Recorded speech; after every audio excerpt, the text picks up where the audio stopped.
How are you, sir? What's going on in your life?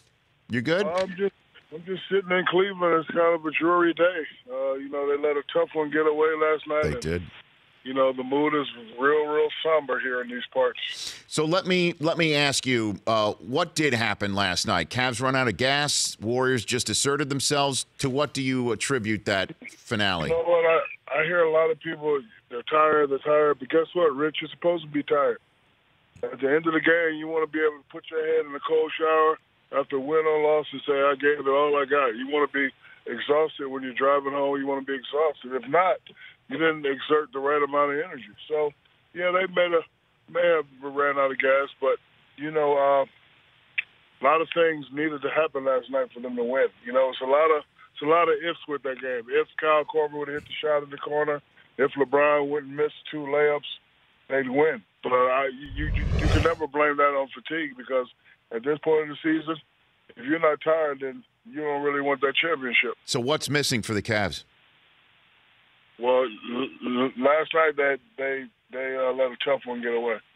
I thought, Kyle Korver when he shot that one in the corner, that would have put him up 5. I thought if he'd have hit that shot, it'd have been a different series, different attitude. But hey, the Warriors shooters, when they get the opportunity to take a great shot, they don't miss them.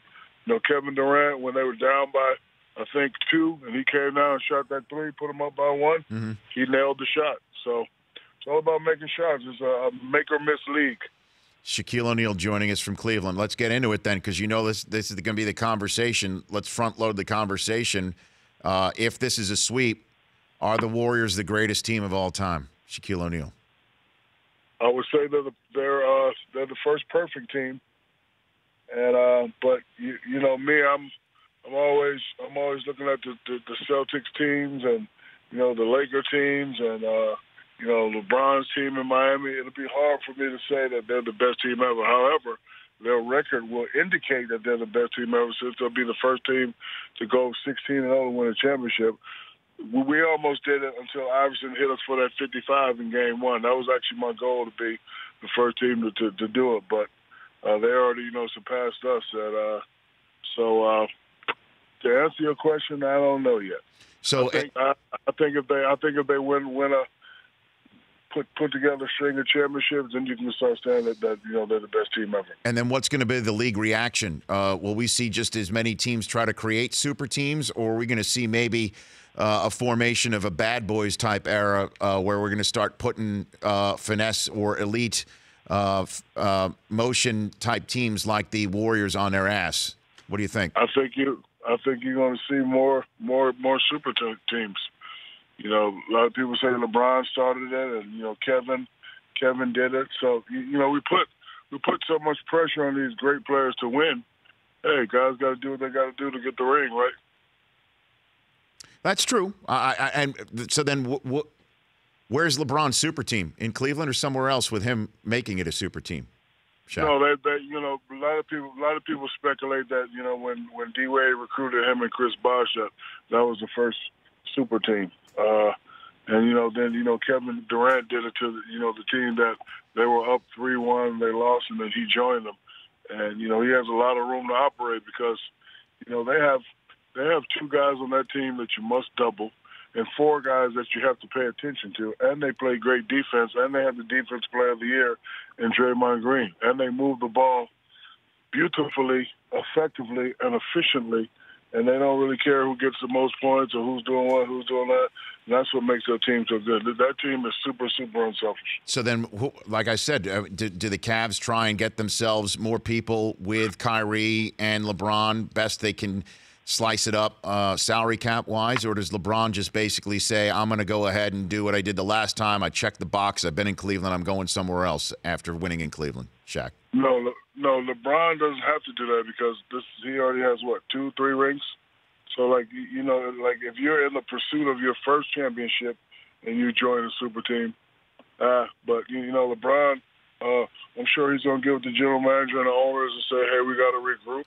And you never know. You may get some, big-time free agents that said, hey, you know what, I'll come join you. Is this good for the NBA, do you think? I don't think it is. I mean, I'm used to the era where it's nothing but trials and tribulations. Where, year one you try to beat a team, they beat you. Year two you try to beat a team, they beat you. Year three you try to beat a team, they teach you. Then you finally learn how to overcome it. When I was growing up, Pistons and the Lakers and the Celtics, Bulls and the Pistons. Then when I came in, it was Lakers and Utah, Lakers and Spurs, and Lakers and Portland, and then Miami and Dallas. So I'm used to competition, the best competition going mano a mano, trying to beat each other, trying to overcome each other. Now all this super team stuff, I'm not a fan of it. Neither am I.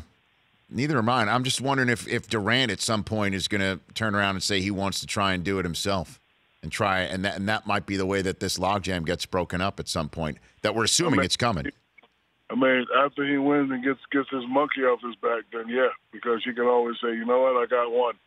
As a player, especially when you're deemed as a great player, you never want to end your career not having a championship. I know a lot of guys don't have championships, and they always talk about, I wish. So if he wins tomorrow and gets that monkey off his back, then, his mentals and his mind will loosen up, and then maybe he can say, you know what, just like LeBron did in Miami, hey, I got the formula. I know what it takes to win. I got one. Now I'm going to go back home. Maybe he'll go to Chicago and ride the coattails of Dwayne Wade, who I heard has got coattails to ride, Shaq. Maybe that's it. What do you think? I don't know. Maybe he just said, this feels too good. It's easy. Mm-hmm. Because he has an easy, fluid game out there. He's roaming around on defense and, just blocking shots, having a great time. And, when one of his teammates get double, he's stepping into his shot. He's not really having to work hard to get his shot off. Plus his length and his ability. It ain't much you can do with a guy like that anyway. That was my way of trying to bait you into bassing Charles, Shaq. You didn't take that cheese. Everything all right with you and Charles? Of course. Yep. Okay. I just want to make sure, because that would break my heart if there was something going on between the two of you. No. We're just, just like I don't have an older brother, but I have a younger brother, and I know I get on my younger brother's nerves. And, we just, hey, it's just, when you respect people, you can have any type of discussion, whether it's a nice one, whether it's a heated discussion. As long as the respect is there, everything is good. When do you come to L.A.? I'd love to have you in studio. You coming out when the Cowboys are going to come out here, maybe in training camp, Shaq? Yes, because I still owe you that cheerleader belt. Somebody sent me an address, but it was too tight around the ass area, so I had to send it back. And I'm just waiting for them to resew it. So as soon as it gets there, okay. I'll be on your show. All right, Shaq. I'm man of my word, all right? Before we let you go, read him the poll question. Go ahead. Hey, Shaq, Brockman. What's the best Tom Cruise movie? Risky Business, A Few Good Men, Top Gun, Jerry Maguire, Rain Man. What do you think? I'm going to have to go with Top Gun and Maverick. There you go. You heard he's making another one, apparently. Do you hear that? Yes.